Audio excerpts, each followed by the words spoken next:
Eh, ini gara-gara masalah pagar laut, masalah izin sertifikat hak guna di area pagar laut Tangerang ini, nama menteri-menteri ATR sebelumnya ini disangkut pautkan, termasuk nama Mas AHY juga disangkut pautkan di sini. Apa klarifikasi dari Mas AHY soal dikait-kaitkan dengan perkara ini?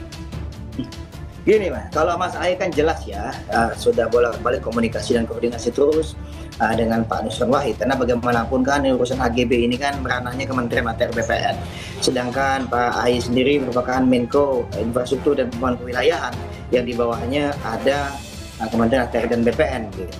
Dan beliau juga mendorong penuh ada investigasi ya secara terbuka dan dilakukan kepada publik. Dan hari ini kita tahu bagaimana Pak Menteri ATR BPN Pak Nusron sudah menyampaikan di depan DPR gitu hasil penelitian beliau ya, pendalaman beliau bahwa satu yang juru ukur itu kan kemudian yang berlisensi itu KJSB ya, itu dicabut lisensinya karena bermasalah nih.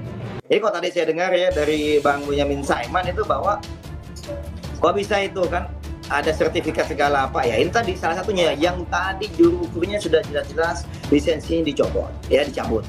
Yang kedua terkait dengan proses tadi habis diukur kan ini kan nyampe ke apa namanya, habis diukur kan ke kasih pengukuran, habis dari kasih pengukuran data ini lengkap dibawa ke kasih penetapan hak dan pendaftaran tanah. Nah, dan kemudian finalisasinya karena ini untuk sesuai dengan apa namanya aturan ya, bahwa untuk tanah badan hukum itu maksimal 3 hektar, lalu untuk perseorangan maksimal 1 hektar, itu ada pelimpahan wewenang kepada kantor pertanahan di tingkat kabupaten kota. Nah itu bisa ditandatangani di tingkat kabupaten kota gitu. Jadi fokusnya di situ. Ya. Kalau kemudian ada kabar bahwa penerbitan sertifikat itu keluar di era Mas AHY saat menjabat sebagai Menteri ATR, klarifikasinya gimana? Benar tidak kabar itu, Mas? Kalau sampai hari ini ya yang kami tahu sesuai dengan disampaikan oleh Pak Nusron adalah tahun 2023. Tetapi bagi kami hari ini tidak lagi menjadi relevan. Kenapa? Karena yang tadi masalah pelimpahan wewenang, penerbitannya di kantor pertanahan, sama Mas mohon maaf penerbitan SIM di tingkat Kapolres. Kalau misalnya ada SIM tembak, misalnya apakah kemudian Kapolri diminta pertanggungjawaban itu satu. Yang kemudian misalnya KTP, kan banyak juga KTP bodong yang tidak berhak. Ada nih yang dulu-dulu misalnya yang orang rantau bukan asli daerah situ, kemudian bagaimana dia bisa dapat KTP, bahkan tanpa kakak dia bisa dapat KTP misalnya gitu. Nah tapi kan tidak kemudian di Kemendagri. Hari ini bagi kami yang penting teman-teman Kementerian ATR BPN sudah berupaya menyelesaikan kasus ini dengan sebaik-baiknya dan sudah terbuka. Ada pelanggaran di sini. KJSB yang berlisensi itu kemudian dicabut lisensinya. Lalu kemudian ya ini kan ada efek jerak nih. Pihak-pihak yang terlibat di internal ATR BPN kan diberikan sanksi berat dan diberhentikan. Dan silakan, ini saatnya untuk APH masuk.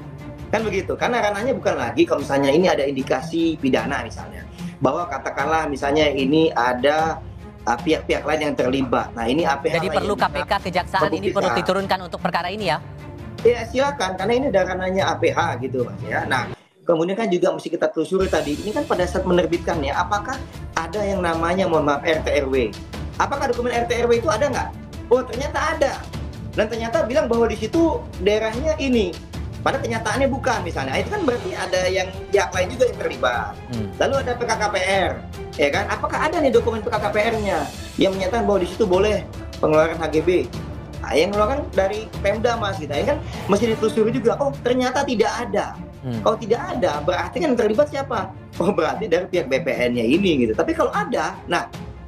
Dan ternyata ada peraturan kan berarti nih jalan masuk nih buat ke tempat-tempat lain. Kenapa nih sampai bisa ada penerbitan ini? Yang pasti Menko AHY hari ini berterima kasih dan mengapresiasi Pak Nusron, jajaran Kementerian ATR BPN ya, yang mengusut ini sampai tuntas dan sudah ada sertifikat yang dibatalkan dan terus didalami.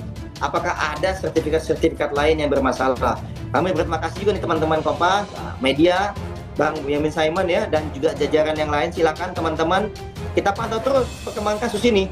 Penegasan saja Bang Zaki. Jadi ada arahan dari Mas AHY dengan sudah ada laporan ke KPK dan ke Kejaksaan Agung soal pagar laut ini. Apakah arahan dari Mas AHY juga tampaknya perlu untuk diusut secara pidana? Gini Mas, kalau unsur pidana ini kan tergantung APH-nya, itu aja. Nah, silakan nih, kita sudah membongkar sampai di tingkat Kementerian ATR BPN. Ini ada jalan masuk nih, bahwa terbukti ada penyalahgunaan wewenang. Apakah penyalahgunaan wewenang itu juga masuk ke ranah pidana? Ya teman-teman APH ayo silakan gitu ya. Pasti Pak Nusron tentunya tadi sudah di DPR sudah menjelaskan.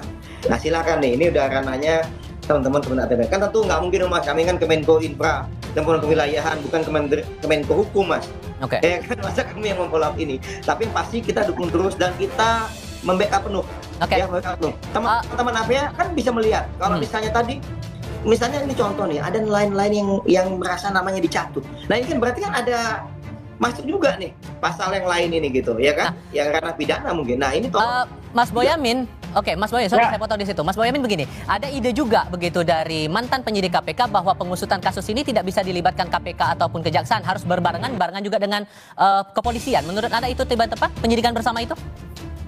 Ya boleh aja, tapi nanti malah saya yakin malah jadi gajah gemuk yang di sengat lebah nanti malah jadi jalannya pelan.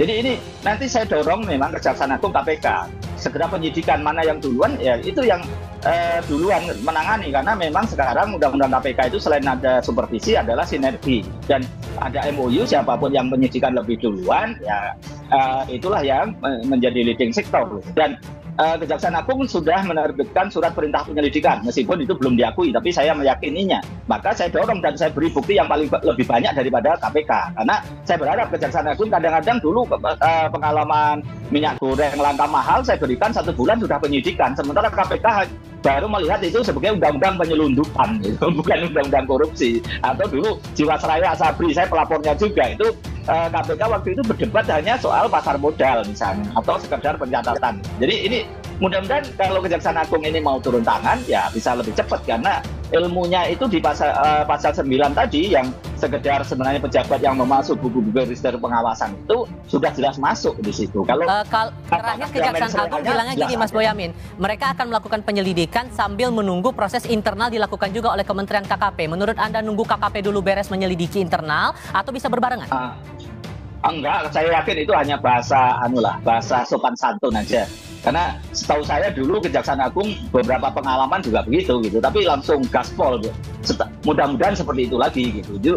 Karena apa? Itu tidak pernah tergantung dari manapun Kejaksaan Agung, dan KPK pun tidak pernah tergantung pengawasan internal sampai dipecat segala macam, itu kan masih jauh nunggu. Tapi Pak Nusron hari ini menyatakan ada yang dipecat 8 orang. Itu kan berarti setidaknya kalau toh pasal 9 itu sudah ada memenuhi syarat unsur itu. Nggak usah harus nunggu ada suap atau nunggu kerugian negara, karena ini kita fokusnya pasal 9. Masih. Mulai dari mana menurut Anda bagus ya kalau Anda sudah melapor ke KPK dan Kejaksaan Agung dengan bukti-bukti yang Anda bawa juga kepada lembaga penegak hukum itu, mana dulu yang bisa disidik untuk bisa membuka kotak Pandora ini? Ya dari desa dulu, karena desa itu kan sebenarnya ada istilahnya buku C desa. Nah ini kan di atas laut ini kan seakan-akan C desa dulu empang, dulu katanya ada tambak gitu. Tapi sejak tahun 1970 menurut ahli UGM garis spasial pantai tidak pernah berubah. Berarti kan tidak ada.